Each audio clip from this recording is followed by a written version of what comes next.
हुकूमत और पीटीआई का एक मेज पर बैठने का फैसला। मुज़ाकरात आज शाम सेनेट सेक्रेटेरिएट में होंगे। अटॉर्नी जनरल की समाअत के बाद वज़ीर आज़म से मुलाकात, अदालती कार्रवाई से आगाह किया वज़ीर आज़म, और इस हवाले से पीटीआई रहनुमा अली जफर से राबता किया गया। इलेक्शन पर सिफारिशात के लिए कमेटी अराकीन के नामों पर आज गौर होगा। वज़ीर आज़म की जानिब से अराकीन पार्लियामेंट के एजाज़ में ज़ोहराना, तहरीक इंसाफ के मुनहरिफ अराकीन को भी ज़ोहराने में शिरकत की दावत।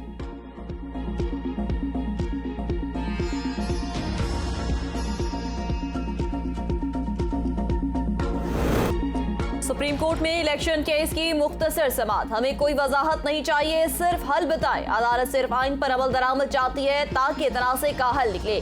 चीफ जस्टिस के इलेक्शन केस में रिमार्क्स। कहा, अदालत हुकूमत को मुज़ाकरात पर मजबूर नहीं कर सकती। सबको इल्म है कि आइन की खिलाफ वर्जी हो रही है। हुकूमत सिर्फ पास खेल रही है। खुदा के वास्ते आइन के लिए इकट्ठे बैठ जाएं। हम कोई टाइम लाइन नहीं देंगे। आज ही समाअत का मुनासिब हुक्मनामा जारी करेंगे।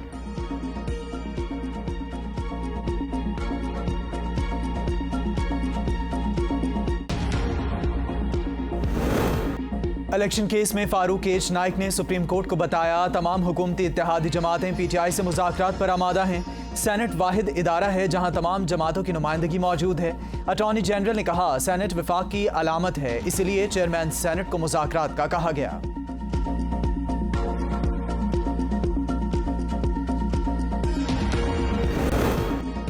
सुप्रीम कोर्ट में एबीएन न्यूज की खबर की तस्दीक। फारूक नाइक ने सुप्रीम कोर्ट ने बताया, तमाम हुकूमती इत्तेहादी जमातें तहरीक इंसाफ से मुज़ाकरात के लिए तैयार हैं। एबीएन न्यूज ने 2 रोज पहले ही हुकूमती सफ़ों में मुज़ाकरात के लिए इत्तेफाक होने की खबर नशर की थी।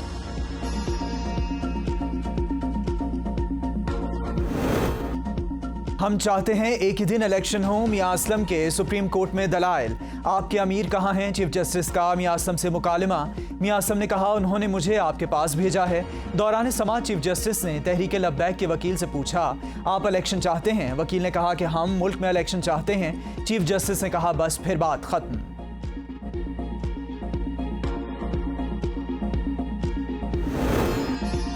हमसे मुज़ाकरात के लिए कोई राब्ता नहीं किया गया। इलेक्शन केस की समाअत के दौरान शाह महमूद कुरैशी रोस्टर रूम पर आ गए। कहा, हुकूमत के इसरार पर अदालत ने सियासी इत्तेफाक राय के लिए मौका दिया था।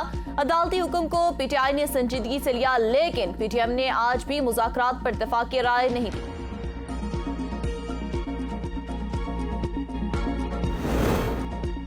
ये चोरों से निजात और आइन की फतह का हफ्ता है। माशी बहरान हल ना हुआ और हो ना सियासी, सिर्फ जोड़ और इस हवाले से जूडो कराटे चल रहे हैं। शेख रशीद की सुप्रीम कोर्ट के बाहर मीडिया से गुफ्तगू। कहा, कब्जा ग्रुप बंद गली में दाखिल हो चुका। सेनेटर फैसल जावेद ने कहा, तौहीन अदालत की हैट्रिक हो चुकी। इमरान खान पूरी कौम को कॉल देने के लिए तैयार हैं। आज के फैसले में पूरी कौम और इमरान खान की जीत होगी। मुज़ाकरात के लिए किसी ने राबता नहीं किया।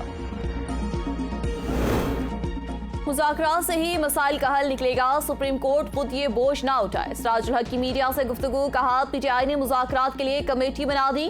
पीडीएम भी मुज़ाकरात के लिए तैयार है। चेयरमैन सेनेट भी मुज़ाकरात चाहते हैं। पीटीआई और पीटीएम मिल बैठे, यही चाहता हूँ। ये लोग एक दूसरे का नाम सुनने के लिए भी तैयार नहीं थे। सबको एहसास हो गया, लड़ने से फसाद होगा।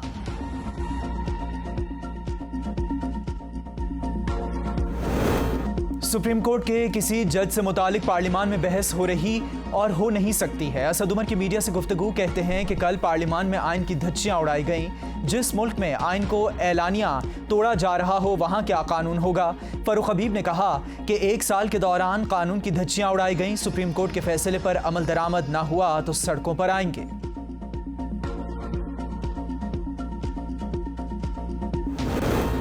मामूली बात पर पार्लियामान का तकद्दुस पामाल। जावेद लतीफ और मुर्तजा जावेद के दरमियान तकरीर के मामले पर तल्ख कलामी हुई। अंदरूनी कहानी सामने आ गई। काबीना इजलास में तय हुआ था कि तमाम जमातों के 3 अरकान कौमी असम्बली खिताब करेंगे। बिलावल भुट्टो जरदारी के खिताब के बाद मुर्तजा जावेद अब्बासी ने इत्तेहादियों को तकरीर करने का कहा, जिसके बायस तल्ख कलामी हुई।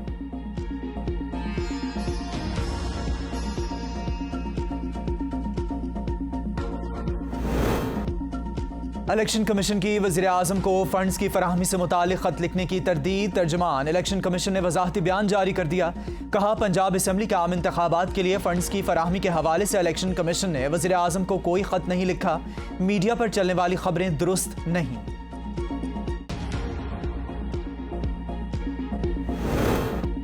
कराची एक्सप्रेस की बोगी में आतिशज़दगी, 7 अफराद जहां बहक। बिजनेस क्लास बोगी में आग लगी तो मुसाफिरों ने चलती ट्रेन से कूदकर जानें बचाई। छलांग लगाने वाली खातून भी मरने वालों में शामिल हो गई। जहां बहक खातून और चारों बच्चे एक ही खानदान के हैं। वजारत रेलवे ने वाक़े का नोटिस लेकर तहकीकात का हुक्म दे दिया।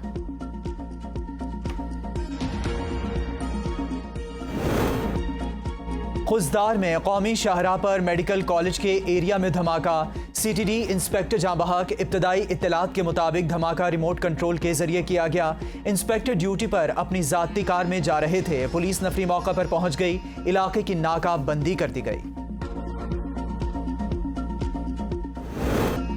14 तीरा सिपाही बासित अली और सिपाही वकास अली की नमाज जनाजा अदा कर दी गई। नमाज जनाजा में हाजिर रिटायर्ड फौजी हुकाम की शिरकत। 14 को आबाई इलाकों में सुपुर्द खाक कर दिया गया। ISPR के मुताबिक पाक फौज के दोनों जवान दहशतगर्दों का बहादुरी से मुकाबला करते हुए शहीद हो गए थे।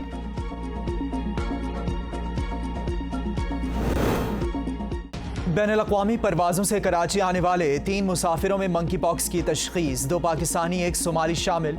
लुकमान बशीर के जिस्म में मंकी वायरस की अलामत मौजूद थी। वालिद भी सोमालिया से कराची पहुंचा था। तीनों मुसाफिरों को इब्तदाई कार्रवाई के बाद महकमा सेहत ने भटाइयाबाद सेंटर मुंतकिल कर दिया। पाकिस्तान का आलमी इदारा सेहत से मंकी पॉक्स वैक्सीनेशन हासिल करने का फैसला। आलमी इदारा सेहत से हिफाजती सामान भी लिया जाएगा। Vaccine frontline health care workers को लगाई जाएगी।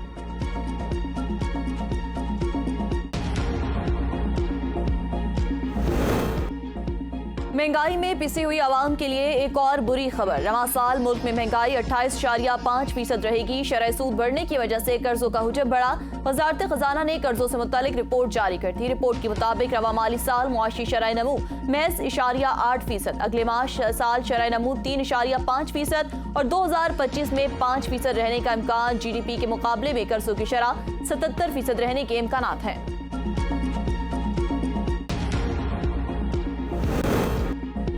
सिंध में मई में मामूल से ज्यादा बारिशें होने का इम्कान। सूबाई हुकूमत ने तमाम महकमों को हाई अलर्ट जारी कर दिया। 5 मई तक माहीगीरों को ऊंचे समंदर में जाने से भी रोक दिया गया।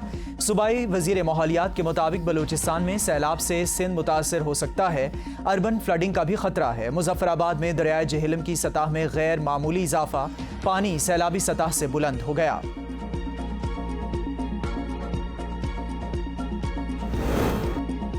पाकिस्तान के लिए तैयार किए जाने वाले दूसरे जदीद तरीन जंगी बहरी जहाज की तामीर का आगाज तकरीर रोमानिया के डायमंड शिपयार्ड में हुई। ये जहाज जदीद तरीन हथियारों और टेक्नोलॉजी से लेस होगा। तर्जमान पाक बहरिया का कहना है जहाज की शमूलियत से मैरीटाइम सिक्योरिटी के लिए पाक बहरिया की सलाहियतों में मजीद इजाफा होगा। रोमानिया में पाकिस्तान के सफीर डॉक्टर जफर इकबाल तकरीब के मेहमान खसूसी थे।